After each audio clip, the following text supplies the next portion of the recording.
Section 1. You will hear a woman calling a local museum about children's art and craft workshops.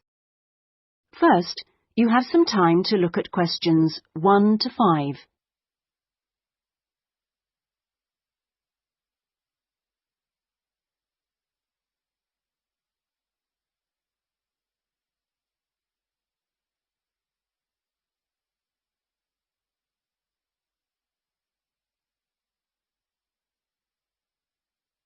You will see that there is an example that has been done for you.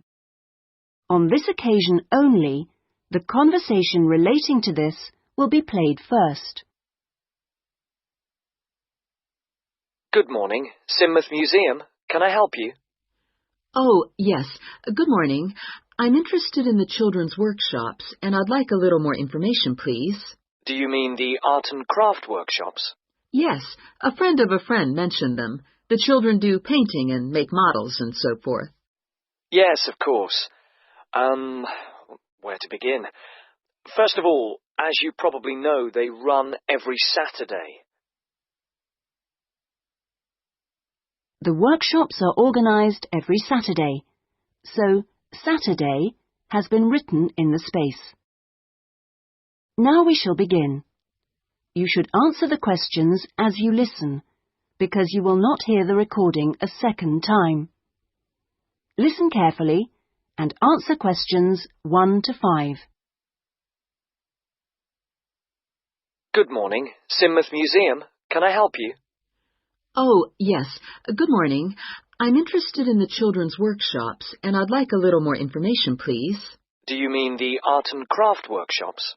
Yes, a friend of a friend mentioned them. The children do painting and make models and so forth. Yes, of course. Where to begin? First of all, as you probably know, they run every Saturday. Fine. And what about ages? Well, all ages from 5 upwards are welcome, though we do ask that children below 8 years of age are accompanied by an adult. Fine. That wouldn't be a problem. What about cost? Well, I think you'll find them very reasonable. It's £2.50 a child, with 80p off for 2 or more children from the same family. Oh, yes. Very reasonable. And are they held in the main museum? Not exactly. They're nearby. Could you give me the full address? I don't know the area very well. Yes. It's Winter House. Right. And that's in Tamer Street. Could you spell that, please? Yes. Tamer Street. Lovely. And I do need to tell you that there's a security entrance, so you need to press the green button for someone to let you in. Don't press the red button, please. But don't worry, it's all clearly labelled. Okay. And one more question. Is parking available nearby? We're driving in from out of town. Your best bet is to leave your car at the back of the library. On a Saturday morning, there are plenty of spaces there. It's right next door to the museum. And can I ask about booking places? Yes, and I must tell you, you really should book by calling the education department here. Oh, I'm sorry. Should I have rung them instead of the main museum number? No, that's fine this time. Please don't worry. But for future reference, I'll give you the direct number. It's 200-765. Great. I've got that. Before you hear the rest of the conversation, you have some time to look at questions 6 to 10.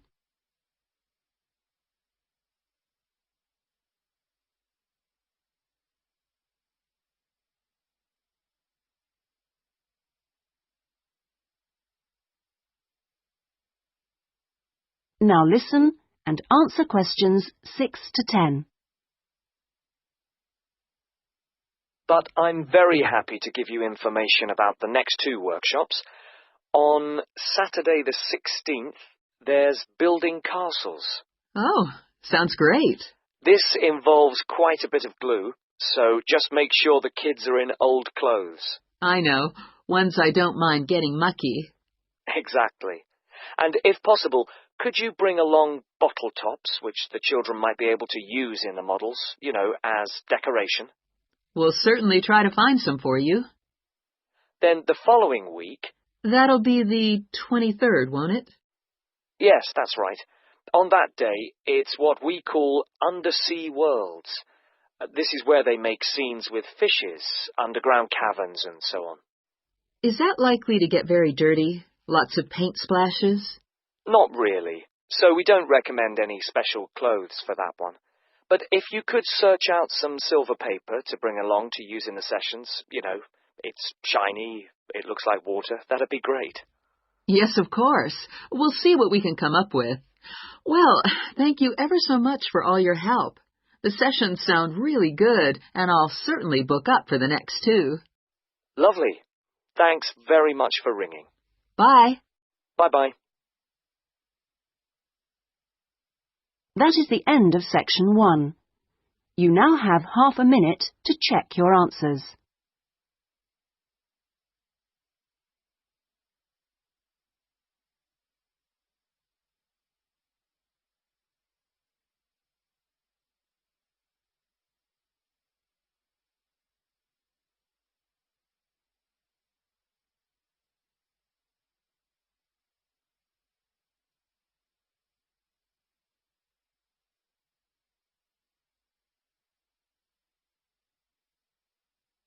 Now turn to section 2.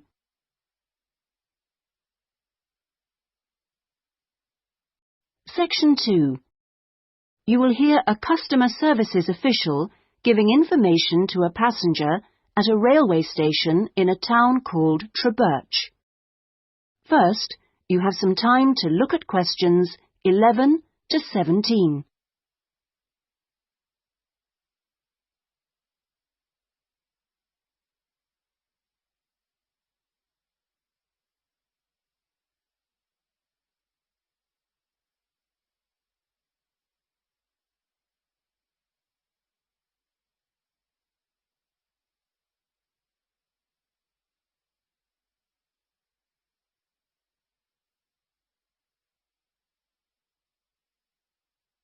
Now listen carefully and answer questions 11 to 17. Hello. My family and I are staying here in Trebirch for a week or 2, and we wanted to know about the train services. We're hoping to do a few local trips. Okay. Well, I can give you lots of details about all the trains going from Trebirch in the southwest. This leaflet will be very helpful, but I can tell you some of the main things. We've got 2 main train stations in the town. King Street is for local commuter lines and regional services. What about trains to London? I'll need to go there on business for one day. Then you need to go to Central Station. That's for all the national services. There are regular trains to London. They leave Trebirch every half hour on weekdays and every hour at weekends. It takes about 2 hours, a bit longer on Sundays. You've got a choice of first and second class, and there's a buffet car, though refreshments are included in the cost of a first-class ticket. Ah, right. And have you got any information on different ticket types? Yes, there's a range of ticket prices depending on when you travel and when you buy your ticket. There's a standard open ticket, which doesn't have any restrictions. Mm-hmm. This can be bought in advance or on the day. You can also get various discounted tickets. A popular one is called the Super Save, and this is okay for travel after 8:45. Then there is the special ticket, which is valid for travel after 10:15. The special tickets are also valid for travel at weekends. Mm-hmm. The cheapest tickets are called advance, and you have to buy them at least 6 days ahead. Only a certain number are available, and you have to make seat reservations for these. Before you hear the rest of the conversation, you have some time to look at questions 18 to 20.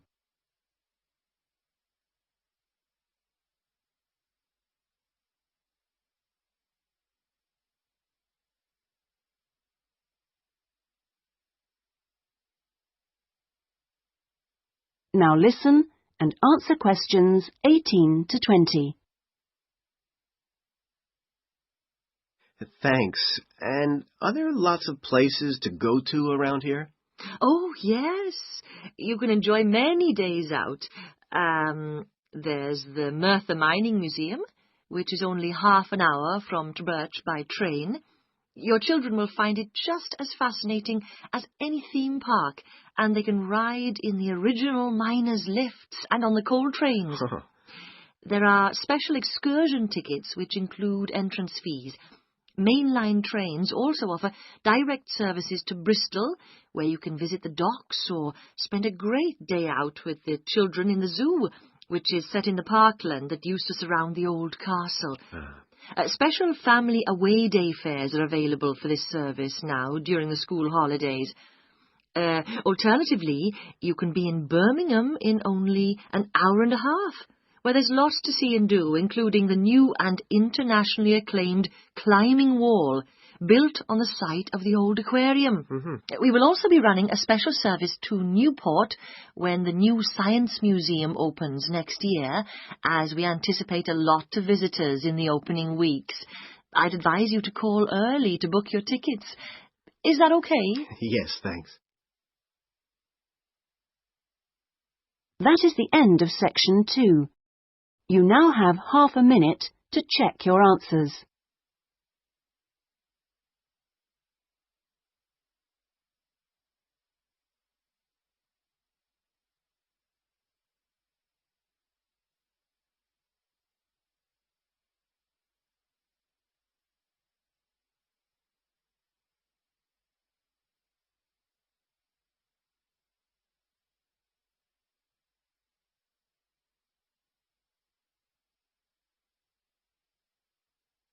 Now turn to section 3.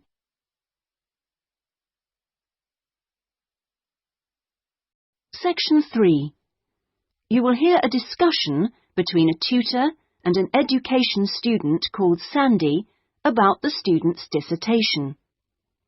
First, you have some time to look at questions 21 to 25.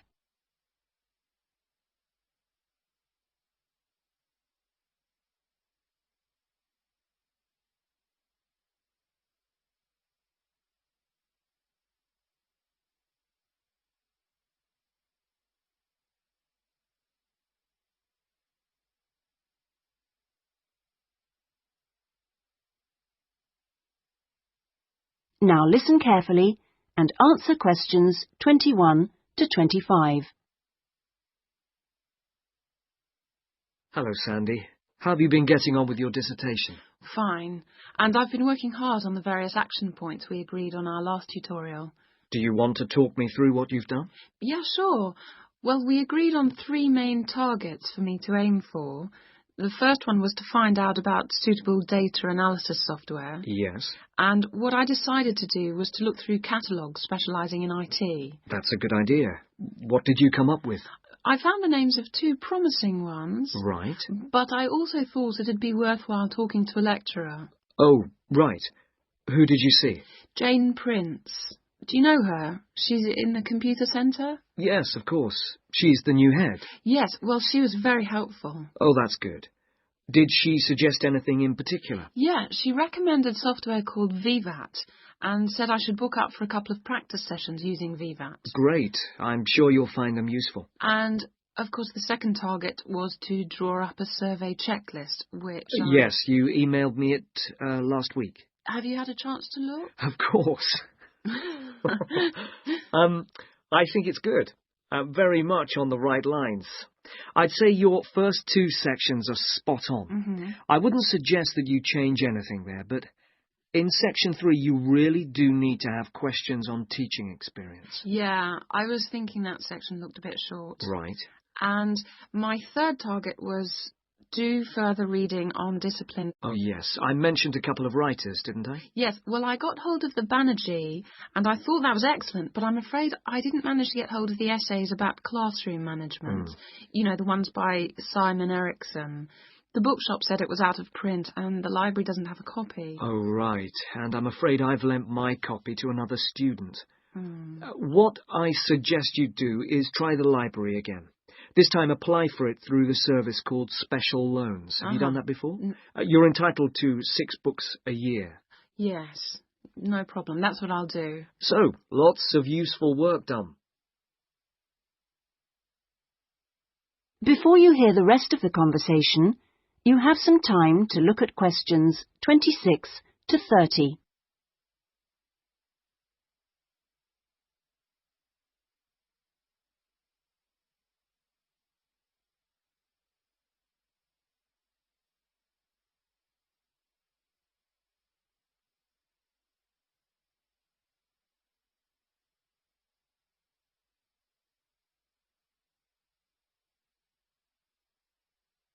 Now listen and answer questions 26 to 30. So let's look at some new targets. We'll start by having a chat about your Chapter 1. I very much enjoyed reading it. Your written style is very clear, and you've included lots of interesting descriptions of education in your target area. I've just got a couple of suggestions for some additional work. Of course. Could I just ask, what do you think I should call it? Well, I'd go for something like context review. What do you think? Well, short and to the point. Exactly. Now, as regards specific areas to work on, I'd be quite interested to have a few more statistics about the schools in the different zones. Oh, that wouldn't be a problem. I can get them from the internet. Great. And although you did make a reference to quite a few different writers, I think you should aim to cite more works written later than 2000. OK. That's more difficult, but I can try. When do you want that done by? Oh, it's not urgent. I should aim for the end of term. But in the meantime, I think you should also be thinking about Chapter 2. Should I be drafting it already? No, but I think you should note down its main sections. Yes. You know, I always find that the hardest part... I always find it helpful to put some ideas on index cards. Yeah. And then you can sort them and even lay them out on the floor. It's a real help. Well, I'll certainly try it. When would the deadline be for that? My advice would be to get it done before you embark upon the research. You can always change it later if you need to. OK, I'll get going on that then. That is the end of section 3. You now have half a minute to check your answers.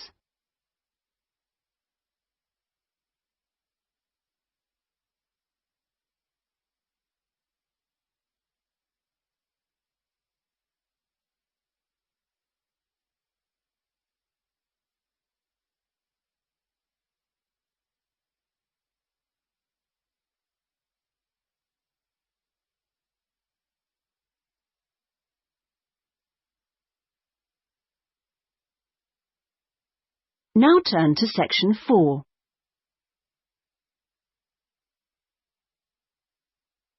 Section 4. You will hear part of a lecture about the history of moving pictures. First, you have some time to look at questions 31 to 40.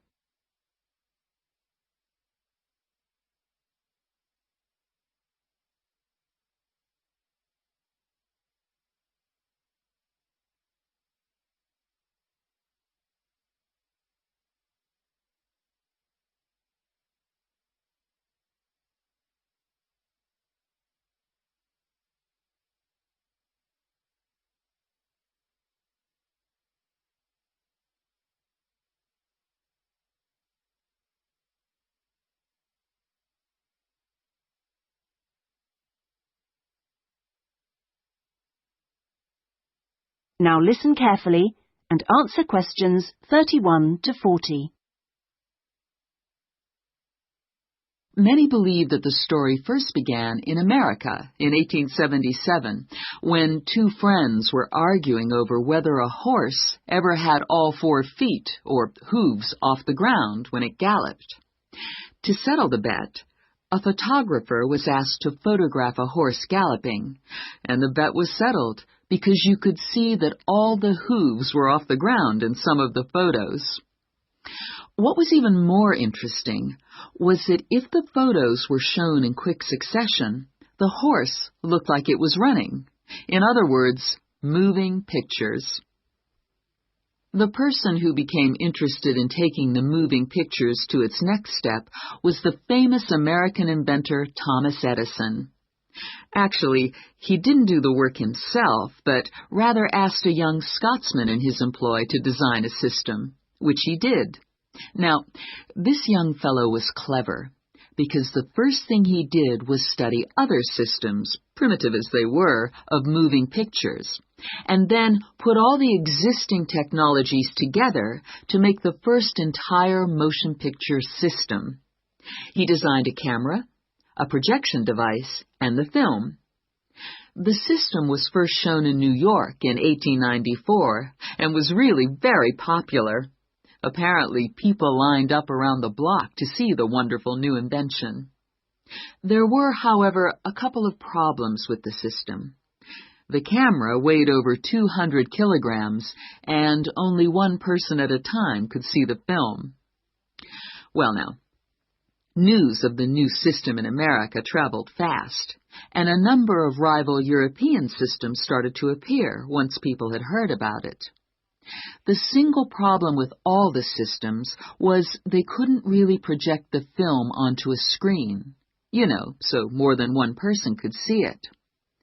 Then, in 1895, 3 systems were all developed, more or less at the same time and independently of each other. I guess the most famous of these was by the Lumière brothers from France, and they called their system the cinematograph, which of course is where the word cinema comes from. There were also 2 brothers in Germany who developed a successful system, and they called it a bioscope. Well, now once the problem of projection had been solved, the next challenge for the inventors was to make the films longer and more interesting. A continuing problem at the time was that the films had a tendency to break when they were being played, a problem which was caused by the tension between the 2 wheels, or reels as they are called, which hold the film. Now, this problem was solved by 2 American brothers. They developed the Lantham loop, which was the simple addition of a 3rd reel between the 2 main reels, and this took all the tension away, with the result that the film stopped snapping.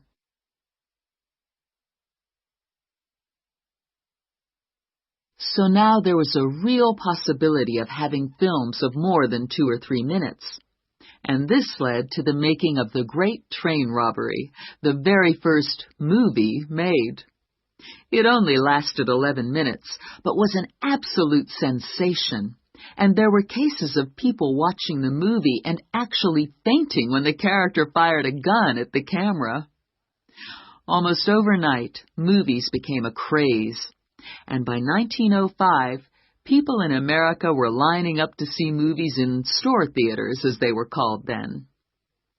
I guess the next big step in terms of development of technology was to have people actually talking on the film.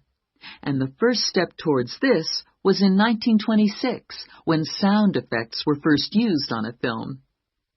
It wasn't until the following year, however, that the first talkie, as they were called then, was made. This film featured actors speaking only during parts of the film, and was called The Jazz Singer. And it wasn't until 1928 that the first all-talking film was produced, and this was called The Lights of New York. Unfortunately, the sound on this early film was not very good, and I believe they put subtitles on the film. That is, they printed the dialogue along the bottom of the film to compensate for this poor sound quality.